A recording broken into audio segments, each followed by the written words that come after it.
지금 이 같은 최순실 씨의 여러 의혹에 대해서 가족처럼 본인은 행세를 했지만 진짜 가족인 박지만 회장이 입을 열었습니다. 뒤늦은 그의 토로가 화제가 되고 있는데요. 저희가 판넬로 준비를 했습니다. 진짜 혈육인 박지만의 통곡이라고 부를 만큼 네티즌들이 불렀던 이유는 그 일당이라고 이야기를 하더라고요. 그 일당이 누나를 고집세게 만들었다. 오늘 한 언론 보도에 따른 것입니다만 지금 정호선, 이재만, 안종분, 문고리 3인방이 정호성 전 비서관은 휴대폰으로 계속 통화하면서 대통령처럼 최순실을 모셨고 이재만 전 비서관은 자신이 모든 컴퓨터를 틀어막고 이 문건들이 갈 수 있도록 도왔으며 그리고 아까 문제의 청와대 설 선물 세트로 병원에 제안한 것도 이재만 비서관, 총무비서관 측이었죠. 그리고 안봉근 전 비서관도 차로 최순실 씨를 청와대에 왔다 갔다 할 수 있도록 의전 편의, 운전기사 역까지 자처를 했는데 이 네 사람에 함께 우병우 민정수석이 눈을 감았거나 아니면 이들에게 일명 하수인 역할을 했기 때문에 나의 누나가 그렇게 고집이 셀 수밖에 없었다라고 하는 겁니다. 어떻게 들리시나요? 그러니까 고집이 세다는 거는 사실은 고집 네. 센 게 그 최근 뭐 한 10수년 만에 벌어진 일은 아니고요. 네. 원래 저 박정희 대통령 그러니까 큰형의 일때부터 그 고집 센 걸로 상당히 유명합니다. 네. 근데 이제 문제는 자 박지만 회장이 얘기하는 건 아마도 그 시절의 최태민 씨를 얘기하는 것이 아닌가 싶어요. 그러니까 최태민 씨가 여러 가지 뭐 어떤 우리가 이제 보통 과학적으로 설명 안 되는 것들이 있지 않습니까? 네. 그런 방식, 뭐 최면을 썼다는 얘기도 있고 그러니까 그런 걸로 해서 누나한테 자꾸 뭔가를 주입시켰다. 그러니까 네. 무슨 여왕이 될 것이다. 뭐 이런 걸 주입시켰다는 측면이 많거든요. 아니요, 정윤회 문건 사건에 제대로 처리를 못했다는 거고요. 우병우 당시 민정수석실에 있던 비서관이 이 일을 너무 매끄럽게 처리했기 때문에 그 뒤부터 최순실 씨의 폐해를 지적할 수 있는 가족들은 다 뿌리쳐지게 됐다는 겁니다. 그런데 이제 저희가 취재를 해본 결과 사실 박지만 이재 회장이 지금 얘기하는 정윤회 네. 문건 이후에 저렇게 됐다는 거는 저는 뭐 동의하지 않습니다. 거기에 문건 때 정리를 못했다는 거죠. 왜냐면 그 이전부터 이미 그랬고 사실 정윤회 문건 우리가 잘 되돌이켜 보면 그렇게 매끄럽게 처리된 거 아닙니다. 그 과정에서 네. 우선 수사 자체가 저는 뭐 제대로 됐는지 굉장한 의문을 품고 있고 네. 그 과정에서 그 한경위인가 하는 분이 자살을 했잖아요. 얼마나 억울했으면 자살했겠습니까, 그분이. 그러니까 그분 관련해서, 그러니까 이 수사 과정에서 누가 억울하다 그러면서 뭐 자살을 하고 뭐 이런 부분은요, 그 사건 자체가 그렇게 매끄럽게 처리된 게 아닙니다. 그러니까 박근혜 대통령 입장에서는 네. 자, 그 정윤회 씨와 3인방이 다치지 않았다는 점에서는 혹시 매끄럽다고 생각할지 모르겠으나 네. 앞으로 만약에 이 정권의 임기가 끝난다든지 아니면 내년 어느 시기가 되면 재수사하자는 얘기가 반드시 나오게 돼 있습니다. 그 박근혜 대통령이요, 한나라당 대표 시절에 당 대표로서 여러 회의를 주재하지 않았습니까? 그 엄청난 에피소드가 있는데 회의가 다 끝나지도 않고 본인이 회의를 주재하고 있는데 나 좀 나가봐야 되겠다 한 일화가 있습니다. 그때가 언제냐? 이 박지만 씨의 장남 세연군이 태어났다는 소식을 듣고 그 조카를 보기 위해서 네. 당 회의를 중간에 끝내지도 못하고 나왔다. 그리고 이 박근혜 대통령이요, 그 조카 세연, 우리 집안에 이제 대를 이을 사람 아닙니까? 네. 그 박정희 전 대통령의 장손 아닙니까? 장손. 그 얼마나 이 조카 세연군에 대해서 애지중지했는데, 그런데 이 세연군이 말이에요, 고모는 왜 나를 안 부르지? 이거를 여러 차례 얘기했다라는 거 아닙니까? 그러니까 박근혜 대통령이 그 당시에 그 조카가 태어날 때 그렇게 좋아했었는데 왜 취임 이후 전혀 못 들어오게 했겠는가? 네. 그거는요, 사실 박지만 회장의 얘기, 최순실 쌓였고, 거기서 그 사람들의 거기에 뭔가 넘어가서, 네. 이렇게 본인이 좋아했던 조카조차도 안 부른 거 아니냐, 이렇게 해석해야죠. 예, 이때 네. 당시 나왔던 이야기가 뭔가 하면 십상시라는 이야기입니다. 몇 명의 한관들이 황제를 둘러싸버리면 황제가 바보가 되는 거죠. 네. 그런 황제한테 위롭지 마라는 말까지 나오지 않습니까? 지금 이 사건은 박지만 씨 이야기가 굉장히 저는 설득력이 있는 부분이다. 네. 몇 명의 측근들이 둘러싸서 다른 사람들이 접근할 수 없게 만드는 아니 장관도 수석도 비서실장도 대통령을 독대를 못하는 구조 아닙니까? 그리고 가까운 가족도 차단되는 이런 구조.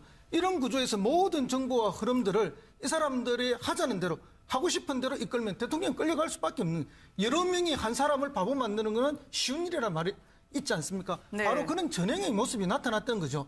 그러면서 이제 박지만 씨에 관해서는 나쁜 정보, 나쁜 문건들이 나돌기 시작하고 결국 이건 뭔가 하면 궁중 내의 권력 암투다. 박지만으로 연결되는 가족 계열의 권력과 최순실로 연결되는 문고리 권력 간의 치열한 투쟁 속에서 최순실 쪽이 승리했고 그 결과가 오늘의 이런 비참한 국민들 모두가 비통해하는 이런 현상으로 나타난 것이 아닌가 그렇게 봅니다. 당시 한창 문제가 됐을 때 총무비서관으로 집사 역할이나 다름없는 곳이죠. 이재만 전 비서관은 국회에 나가서는 최순실 씨 알고 있지 않느냐. 문건을 계속 가져갔다고 하는데 그거 뭐하러 청와대 기밀 문건 가져가느냐. 질문을 받았는데요. 3번 부인한 격이었었습니다. 한번 들어보시겠습니다. 이재만 총무비서관이 서면 자료를 잔뜩 싸들고 외출하는 것을 봤다는 사람이 있습니다. 자주 그것도. 네. 글쎄요. 그게 제가 어떤 특정한 목적이 있어서 어디 외출한다는 의미보다는 저는 청와대에서 이제 집으로 갈 때 제가 하다만 그런 서류라든지 여러 가지 그 집에 가서 또 보기 위한 자료들을 제가 가지고 가는 수가 있습니다. 무엇보다도 이런 부인을 했던 이재만 전 비서관이었는데요. 대통령의 신임은 꽤 있었던 것 같아요. 그리고 주변 비서관에 대해서 대통령이 후덕하게 많이 돌봐준 것 같기도 하고요. 예, 그렇죠. 문고리 동생들하고는 그렇게까지 아예 뭐 연을 끊다시피 본인도 직접적으로 가족도 사설한 연을 다 끌었다고 하는데 네. 이상하게 이른바 떡값이라고 해야겠죠. 네. 그때부터 지켜왔던 한나라당 국회의원 시절에도 3인방에게만큼은 일종의 떡값을 1인당 총 500만 원씩을 챙겨줬다고 합니다. 근데 이게 신뢰하는 표시 아니겠습니까? 예, 그만큼 믿었다는 것인데 네. 이런 이런 부분도 생각을 해볼 수가 있을 것 같습니다. 박근혜 대통령께서 국회의원으로 처음에 정가에 입문했을 때 비서관들의 필요한 역할과 네. 그다음에 국정을 운영했을 때 필요한 비서관들의 역할 내지는 몫이 엄청나게 다를 수밖에 없죠. 국회의원 한 사람의 밑에서 보좌하는 사람의 내용과 청와대까지 갔을 때는 전혀 달라져야 할 텐데 불구하고 네. 이 세 사람들은 달라지지 않았고 또 문제는 박근혜 대통령은 여전히 그럼에도 불구하고 이 세 사람에게는 다 신뢰를 보냈습니다. 문고리 3인방에 대한 의혹이 계속해서 나왔을 때 아까 십상시라는 얘기까지 나왔을 때 대국민 담화를 통해서도 그랬죠. 열심히 일하는 사람들 내가 어떻게 이 사람을 배척할 수 있겠느냐. 네. 그렇게 주위에서 의혹이 많이 제기됐었고 말씀하신 것처럼 사람이 죽어나가는 일까지 있었는데도 불구하고 전적으로 신뢰를 보냈다라고 하는 거는 사실 그런 부분에 있어서는 이 3인방만을 탓하기에는 박근혜 네. 대통령께서도 이 부분에 대해서는 책임이 없다고 말할 수 없죠. 근데 이게 제가 문고리 3인방이 어느 정도 막강했는가. 네. 그 박근혜 대통령이 국회에 계시던 시절 있잖아요. 국회 본회의가 열리면요. 그 국회의원만 본회의장에 들어갈 수가 있습니다. 그러니까 수행비서는 못 들어갑니다. 국회 네. 본회의장에. 그러다 보니까 안봉근 당시 수행 비서는요. 본회의장에 못 들어가니까 그 로텐도르하고 바깥에서 이렇게 대기하고 있습니다. 근데 제가 그거를 정말 여러 번 목격했는데 그 친박 의원들 중에 말이죠. 네. 이렇게 어디 뭐 화장실 갔다 오거나 어디 이게 출입할 때 말이에요. 저쪽에 안봉근 그 보좌관이 저 대기하고 있는 모습 발견이 되면 자기가 먼저 막 뛰어가서 말이에요. 가서 네. 막 웃으면서 인사하고 아는 척하고 이게 그러니까 그 완전 윗사람한테 좀 뭐 아부 떠는 듯한 그러니까 멀리서 봐도 말이에요. 그런 장면이 저는 수도 없이 목격을 했거든요. 네. 그러니까 제가 그거 보면서 그랬죠. 국회의원식이나 돼갖고 뭐 아쉽다고 저기 갖고 저렇게 그냥 뭐 그 아부 떨고 있나 좀 그런 소박한 의문이 들었는데 네. 그러니까 그 정도로 셌다라는 거죠. 문고리 3인방이 박근혜 대통령과 접근하는 데 있어서도 안봉근 또 보좌관은요.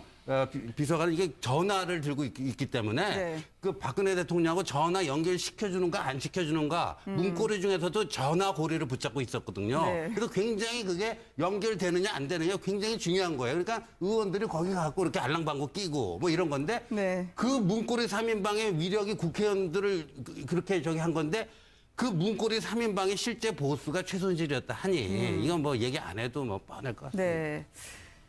어머니들은 열심히 공부하거나 열심히 일하면 성공하다라고 하는 그 당연한 가르침을 주고 싶은데 요즘 최순실 때문에 그걸 못합니다. 거침없는 탐욕이 있었습니다. 최순실 씨요. 팔을 비틀어서 기업 돈을 빼내거나 그리고 그와 함께 문화재 황태자가 될 뻔한 분이 있었죠. 최순실을 잘 만나서 뜨고 있었던 분들이 있었습니다. 지금 자세히 보실지 모르겠지만 이거 차은택 씨 맞습니다. 오늘 이 검찰 조사를 받으러 가는 과정의 차은택 씨인데요. 문학의 황태자의 저 초라한 모습, 외모로 저희가 비하를 해서 본질을 흐리고자 함이 아닙니다. 다만 실체가 벗겨진 이 문학의 황태자의 실소를 금할 수 없는 코미디 같은 상황이 지금 벌어지고 있다는 거죠. 사실 저는 어제 이 사진이 공개되기 전에 우연찮게 광고업계에 계신 분들과 자리를 좀 했습니다. 그 네. 얘기에서 차은택 씨에 관해서 얘기를 하면서 언론에 47이라고 보도가 나오는 걸 알고 처음으로 40대라는 걸 알았다는 거예요. 네. 그러니까 청와대에 들어가기 이전에도 광고계에서 굉장히 위압적이고 이른바 갑질한 걸 워낙 많이 했었고 그때는 최근에 보인 모습과 같은 가발을 하지 않고 있어서 네. 자기보다 10살은 많은 줄 알았다는 50대 중반은 된 줄 알았다는 거예요. 그러니까 그때도 사실은 그 광고계에서 처음에 우리가 처음에 언론에 알려질 때 같이 유명 뮤직비디오를 만들고 이런 것들을 한 건 맞았지만 네. 그 이후에 어느 정도 성장을 한 이후에는 굉장히 업계 내에서 평판이 안 좋았고 지금 이 수사를 대비해서 그동안 밀린 임금 같은 걸 지고 다녔다는 얘기까지도 나오고 있지 않습니까? 그러니까 그런 인물이었는데 말씀하신 것처럼 최순실과 연결고리가 생기면서 네. 그야말로 국정에 관여해서 지금 나오는 거는 장관까지도 본인이 안 친 것이고 사실은 네. 청와대 외삼촌도 들여보낸 것도 그것도 긴급 체포가 된 콘텐츠 진흥원장 같은 경우도 본인과 사과받은 사람을 그렇게 안 쳤다는 거 아니겠습니까? 네. 우리의 문화 융성이라는 융성이. 부분이 아니라 자기 사업 융성을 꿈꿨던 거죠. 그 문화 지금까지는- 융성이가 다 차은택의 들러리였다고 일기위원까지 솔직하게 고백하던데요. 그러니까 지금까지 인터넷에서는 네. 계속해서 저 사람은 차은택이 아니다. 지금 그렇게 나오고 있어요. 네. 왜 그러냐면 우리가 이렇게 모습을 봐도 차은택 씨 평상시 보던 뭐 선글라스 쓰고 저렇게 모자 쓰고 다니는 거 있지 않습니까? 네. 저 차은택 씨는 아닌 것 같은 느낌이 들어요. 그래서 이제 왜 그러냐면 지난번에 바로 최순실 씨도 대형 논란이 있었지 않습니까? 네. 그래서 검찰이 그 지문까지 채취해서 뭐 자 지문이 맞는다 뭐 이렇게 설명까지 했는데 이 경우에도 또 지문을 뭐 아마 찍어야 될지 어떠해야 될지 모르겠는데 여하튼 그 저게 그 구치소에는 이제 그렇게 설명을 하죠. 네. 그 사실은 여러 가지 뭐 만약에 구치소에 들어갔을 때 장신구 같은 거를 다 빼야 된다. 그러니까 이 가발도 장신구 중에 하나로 보는 모양이에요. 그러니까 네. 그걸 이제 빼니까 저런 모습이 드러난 거죠. 근데 이제 검찰에서는 차은택 씨가 분명히 맞다. 이렇게 지금 주장을 하고 있는 상황입니다. 저러다가 최순실 씨도 못 알아보겠다라고 네티즌들이 이야기를 하더라고요. 아니요, 지난번 그 국민의 정부 때 온로비 사건이 있었습니다. 네. 그때 이제 특검을 하고 그래서 유일하게 밝혀진 게 앙드레 김의 본명이 김봉남이라는 이야기가 있었습니다. 네. 그러면 이번 수사도 지금 검찰이 신뢰를 다 잃고 있지 않습니까? 그리고 이미 국민들이나 어떤 결과를 내놔도 믿음이 안 갈 정도로 그동안 네. 잘 못해온 것도 사실이고 그래서 이번 수사 결과가 국민들한테 믿음을 줄 만큼 좋은 결과를 못 내놓는다면 결국 이번 검찰의 수사에서도 밝혀진 것은 차은택 씨의 머리가 가발이었다. 이 위에는 나올 게 없다는 만큼 불신이 깊습니다. 네. 그래서 검찰이 정말로 혼신을 다해서 이 수사를 해주기를 한번 네. 촉구해 봅니다. 아, 저는 이 말을 꼭 하고 싶은데요. 네. 그 약간 검찰은 왜 좀 가려줄 생각을 안 했을까 이런 생각을 좀 하게 되는데요. 뭐 앙드레긴, 김봉남 이런 이제 얘기했을 때 그 당시에도 굉장히 괴로움을 많이 받았거든요. 본명이 네. 공개되면서 그러니까 만약에 저렇게 사실 오해의 소지가 있을 만한 그런 이제 장면이 나간다고 하면은 그럼 검찰이 뭐 최순실 씨 같은 경우에 마스크 씌워줬잖아요. 그런 네. 것처럼 조금 좀 가려줬으면 어땠을까. 저렇게 섬세하게 그러니까 저렇게 냉혹하게 피의자를 다루거나 뭐 이렇게 네. 하는 검찰이 왜 다른 부분에 대해서는 그렇게 또 허술하게 하는지 그것도 좀 이해가 안 갑니다. 저거는 한편으로 보면은 물론 이제 그 죄인이라고 생각하면은 국민들 입장에서는 당연히 그래야지 뭐 형평성이 어긋나지 않도록 뭐 규정에 따라 처리해야지라고 생각할 수 있지만 저게 또 나중에 갔을 때는 두고두고 한 사람의 인생에서 좀 수치스러운 기억으로도 남을 수 있거든요. 네, 저런 부분에서 지적이신 배려를 것 안 한 건 좀 같아요. 문제가 있어 보입니다. 무엇보다도 이 사태를 보시면서 많은 국민들이 인생은 줄 잘 잡아야 돼라고 자조적이 안 되셨으면 좋겠어요. 최순실을 잘 만나서 그러나 결국 사필 규정이 된 게 아닐까요? 검찰 수사가 잘 뒷받침해줘야 됩니다만 대통령이 몸소 홍보를 해줬는데 해외 지사 낼 뻔하지 않았습니까? 일명 최순실 성형외과 말이죠. 그런데 줄 잘 잡으려다가 미끄러진 분들이 있습니다. 이 두 분은 좀 다릅니다. 좀 구분을 하려고 하는데요. 이분은 바로 성형외과에 연결이 돼 있습니다. 그 성형외과 해외 진출까지 시키려고 했는데 불발이 돼버렸어요. 해외 진출 불발 죄송합니다. 이분 수석에서 낙마를 하게 된 게 제대로 성형외과 모시지 못했기 때문이라는 얘기가 나온 거 아닙니까? 본인은 그 경제수석에서 낙마한 이후에 주변 지인들한테 그런 네. 얘기를 했던 모양이에요. 그러니까 아. 저 성형외과를 해외 진출시켜달라 이런 얘기를 그 사실은 그 조원동 전 수석이 무슨 컨설팅 업체에 전화를 했다는 거 아닙니까? 근데 그 컨설팅 업체가 가보니까 네. 그 전혀 준비도 나갈 안 돼 있고 만한 진출할 곳이 만한 아니니. 상황이 아니다. 그래서 안 된 건데 네. 그런 사실이 알려진 한 몇 개월 뒤에 조원동 전 수석이 사실은 수석직에서 물러나게 됩니다. 그래서 본인은 이게 관련돼 있다. 내가 그 수석직에서 물러난 거와 저 네. 성형외과의 해외 진출을 성사시키지 못한 거와 관련이 있다 이렇게 주변에 얘기를 하고 다닌다는데 네. 그 부분은 이제 뭐 사실은 규명을 해봐야 되는 부분이죠. 네. 아니, 경제수석이라는 사람이 뭐 때문에 경질되는 거 모르는 게 좀 이상하잖아요, 오히려. 만약에 그것 때문에 나는 경질됐을 것 같아라고 본인이 말했다면은 실제로 그럴 가능성이 높다고 봐야 될 것 같은데 네. 지금 말이 안 되잖아요. 그 화장품 업체라든가 뭐 성형외과와 관련돼 있는 처남이 운영하는 곳이라고 하던데 그거 제대로 해외 진출을 못하게 했다고 그걸 네. 가지고 경제수석을 경질하는 문제까지 얘기가 된다고 하면 뭐 확인이 필요하다는 말씀도 하셨지만 그 경제수석이 한 말을 빌리자면은 그렇다는 거 아닙니까? 근데 그거는 앞서도 말씀하셨던 것처럼 공조직이 최순실과 관련돼 있거나 어떤 사인과 관련돼 있는 문제, 또 사기업과 관련돼 있는 문제에서 경제수석까지 경질할 만큼 이 완전히 무너진 걸 보여주는 거다 이렇게 봐야 될 것 같습니다. 그래서 그때 당시 박한청 경정, 네. 청와대 파견 나와 있던 박한청 경정이 했던 말을 요즘 다시 한 번 더 우리가 생각하지 않을 수가 없습니다. 대한민국 권력 서열 1위는 최순실이고 2위는 정윤회고 3위가 대통령이다. 이것이 지금 모든 드러나는 행동들이 그때 말을 딱 갖다 보면 어떻게 이렇게 맞아떨어질 수가 있는가 정말 네. 안타깝습니다. 두 번째 미끄러진 분이 있었습니다. 이분은 그런데 하나하나 CEO니까 따지셨던 것 같아요. 조양호 회장 말이죠. 지금 평창에서요. 이분 조직위원장도 내놔야 했고 한진해운 설마일까요? 왜냐하면 최순실 씨의 K스포츠재단에 돈을 더 내라고 하니까 왜 그것까지 더 내야 되냐? 깐깐하게 따졌더니 그 여파로 돌직구를 맞아서 나가 떨어지셨다는 이야기가 나오고 있습니다. 예, 그 건하고요. 돈을 더 출연을 해달라는데 네. 그거 거부한 거하고요. 또 최순실 씨가 무슨 스위스 누슬린가 그쪽 그 회사하고 해갖고 개회식과 개회식 그 폐회식 그 엄청난 그 세팅 그 프로젝트를 하려고 그러는데 네. 이 이제 조양호 회장이 나름대로 이렇게 이 보고를 받아 보니까 이게 타당성도 떨어지고 뭐 하니까 네. 그거를 이제 이렇게 좀 자른 모양이에요. 그래서 여기서 이제 미운털이 바뀌어가지고 네. 그 평창 올림픽 조직위원장 자리에서도 잘리고 네. 그다음에 이후에 보면 한진우 해운이 말이에요. 그때 뭐 자금난이었던 건 다 알지만 그래도 그 와중에서도 그 얼라이언스의 재가입에 이제 성공도 하고 그러면서 뭐 기사회생에 뭐도 있을 수 있다 했는데 이게 이제 법정 관리로 그냥 전격적으로 넘어간 것도 네. 이것도 최순실이 개입한 거 아니냐 이런 의혹마저 나오고 있는 거죠. 그러니까 한두 사람이 비선실세로 가입을 해서 어느 정도 네. 한 용역을 하고 뭐 부정부패하는 건 모르겠는데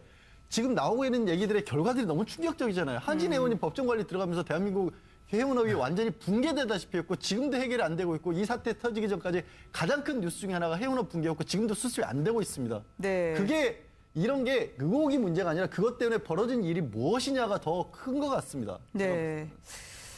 이거 지금 뭐 바로 다 말씀드리기 힘들 정도로 정말 한진해운 문제는 큽니다. 시간이 거의 다 돼서요. 최순실 성형외과가 아니라 최순실 미용사를 하나 짚고 넘어가야 될 것 같습니다. 최순실 씨는 이 미용실 다녔다고 하는데 해당 미용실은 지금 최순실 씨를 잘 모른다고 부인을 하고 있습니다. 다만 수상한 남편의 직함, 원래 이 정가를 떠도시던 분인가요? 아니면 정말 대통령과의 인연 덕분에 저렇게 된 걸까요? 그 전력은 지금 나온 게 없습니다. 근데 네. 이제 예비 후보를 원래 새누리당 당원이고요. 네. 그러면서 이제 지난 총선에서 예비 후보를 했다는 거 아닙니까? 근데 경선에서 떨어졌다는 거예요. 네. 그거 보면 만약에 최순실 씨가 정말 영향력을 미쳐서 대통령한테 얘기를 해서 대통령이 정무수석한테 이 사람은 경선 통과시키세요. 내지는 네. 이한구 공천관리위원장한테 얘기를 해서 이한구 공천관리위원장 확실한 친박이니까 네. 거기다 얘기를 해서 거기 우선 공천 지역으로 정해주세요. 그러면 아마 되지 않았을까요? 근데 네. 안 됐어요, 이분이. 경선에서 탈락을 했습니다. 그런 네. 걸 보면 지금 저 내용은 어디까지 믿어야 될지 저것도 네. 약간 의혹은 남지만 여하튼 확실하게 지금 우리가 의혹이 사실이다 이렇게 평가할 만한 거, 단정할 만한 건 아닌 것 같습니다. 네. 아직까지 그래 단정할 수는 없지만 국민들은 또 의혹을 가질 수밖에 없는데요. 모든 게 최순실 탓으로 가고 있잖아요, 사실 지금. 지난번 이제 네. 그 총선 때 새누리당 비례대표 후보들이 쫙 나왔습니다. 그런데 유세를 하러 다니면서 네. 당 대표였던 김무성 의원이 그 비례대표 후보들 이름을 몰랐다는 거 아닙니까? 아. 누가 누군지도 모르는 거예요. 네. 당 대표가 누군지도 모르는 사람들이 비례대표 후보로 쫙 선정돼서 선거를 하고 다녔다는 거니. 그러니까 이 공천도 역시 누군가가 개입한 것이 아닌가 하는 그런 의구심이 지금 쫙 여의도 주변에 퍼져 있는 것입니다. 얼마 남지 않은 폭탄의 뇌관으로 가고 계시네요. 네.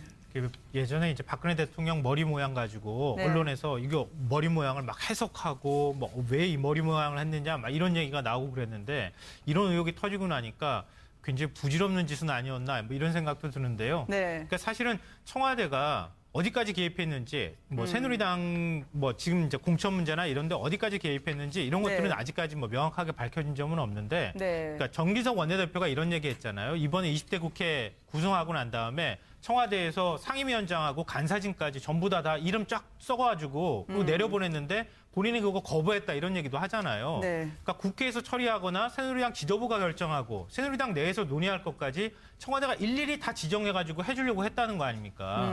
그러니까 그런 게 다 이런 맥락에서 나오는 거 아닐까 이런 생각을 또 해보게 그러니까 되네요. 2012년 박근혜 비대위에서 공천이 이루어졌고 올해 또 친박 거기서 이제 네. 이루어졌는데 사실상 최순실이 그 공천에서 아무런 역할도 안 했다. 그거 믿는 새누리당 사람은 아무도 없습니다.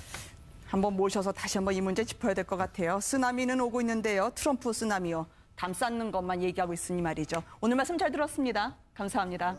였고 거기서 그 사람들의 거기에 뭔가 넘어가서 네. 이렇게 자기 본인이 좋아했던 조카조차도 안 부른 거 아니냐 이렇게 해석해야죠. 예, 이때 네. 당시 나왔던 이야기가 뭔가 하면 십상시라는 이야기입니다. 몇 명의 황관들이 황제를 둘러싸버리면 황제가 바보가 되는 거죠. 네. 그런 황제한테 위롭지 마라는 말까지 나오지 않습니까?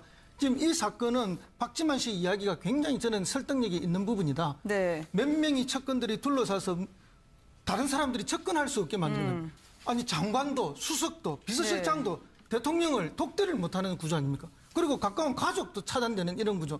이런 구조에서 모든 정보와 흐름들을 이 사람들이 하자는 대로 하고 싶은 대로 이끌면 대통령 끌려갈 수밖에 없는 여러 명이 한 사람을 바보 만드는 것은 쉬운 일이란 말이 있지 않습니까? 네. 바로 그런 전형의 모습이 나타났던 거죠. 그러면서 이제 박지만 씨에 관해서는 나쁜 정보, 나쁜 문건들이 나돌기 시작하고 결국 이건 뭔가 하면 궁중 내의 권력 암투다. 이 네 사람이 함께 우병우 민정수석이 눈을 감았거나 아니면 이들에게 일명 하수인 역할을 했기 때문에 나의 누나가 그렇게 고집이 셀 수밖에 없었다라고 하는 겁니다. 어떻게 들리시나요? 아니, 그러니까 고집이 세다는 거는 사실은 고집 네. 센 게 그 최근 뭐 한 10수년 만에 벌어진 일은 아니고요. 네. 원래 저 박정희 대통령 그러니까 큰형의 일 때부터 그 고집 센 걸로 상당히 유명합니다. 네. 근데 이제 문제는 자 박지만 회장이 얘기하는 건 아마도 그 정리할 시절의 수 없었다는 그 시절의 거죠. 최태민 씨를 얘기하는 것이 아닌가 싶어요. 그러니까 최태민 씨가 여러 가지 뭐 어떤 그 우리가 이제 보통 과학적으로 설명 안 되는 것들이 있지 않습니까? 네. 그런 방식, 뭐 최면을 썼다는 얘기도 있고 그러니까 그런 걸로 해서 누나한테 자꾸 뭔가를 주입시켰다. 그러니까 네. 무슨 여왕이 될 것이다. 뭐 이런 걸 주입시켰다는 측면이 많거든요. 아니요, 정윤회 문건 사건에 제대로 처리를 못했다는 거고요. 우병우 당시 민정수석실에 있던 비서관이 이 일을 너무 매끄럽게 처리했기 때문에 그 뒤부터 최순실 씨의 폐해를 지적할 수 있는 가족들은 다 뿌리쳐지게 됐다는 그런데 겁니다. 이제 저희가 취재를 해본 결과 사실 박지만 이지 회장이 지금 얘기하는 정윤의 네. 문건 이후에 저렇게 됐다는 거는 저는 뭐 동의하지 않습니다. 거기에 문건 때 정리를 못했다는 거죠. 왜냐면 그 이전부터 이미 그랬고 사실 정윤의 문건 우리가 잘 되돌이켜 보면 그렇게 매끄럽게 처리된 거 아닙니다. 그 과정에서 네. 우선 수사 자체가 저는 뭐 제대로 됐는지 굉장한 의문을 품고 있고 네. 그 과정에서 그 한경위가 하는 분이 자살을 했잖아요. 얼마나 억울했으면 자살했겠습니까, 그분이. 그러니까 그분 관련해서 그러니까 이 수사 과정에서 누가 억울하다 그러면서 뭐 자살을 하고 뭐 이런 부분은요. 그 사건 자체가 그렇게 매끄럽게 처리된 게 아닙니다. 그러니까 매끄럽게 박근혜 대통령 덮었다는 입장에서는 뜻이죠. 네. 자, 그 정윤혜 씨와 3인방이 다치지 않았다는 점에서는 혹시 매끄럽다고 생각할지 모르겠으나 네. 앞으로 만약에 이 정권의 임기가 끝난다든지 아니면 내년 어느 시기가 되면 재수사하자는 얘기가 반드시 나오게 돼 있습니다. 그 박근혜 대통령이요 한나라당 대표 시절에 당 대표로서 여러 회의를 주재하지 않았습니까? 지금 이 같은 최순실 씨의 여러 의혹에 대해서 가족처럼 본인은 행세를 했지만 진짜 가족인 박지만 회장이 입을 열었습니다. 뒤늦은 그의 토로가 화제가 되고 있는데요. 저희가 판넬로 준비를 했습니다.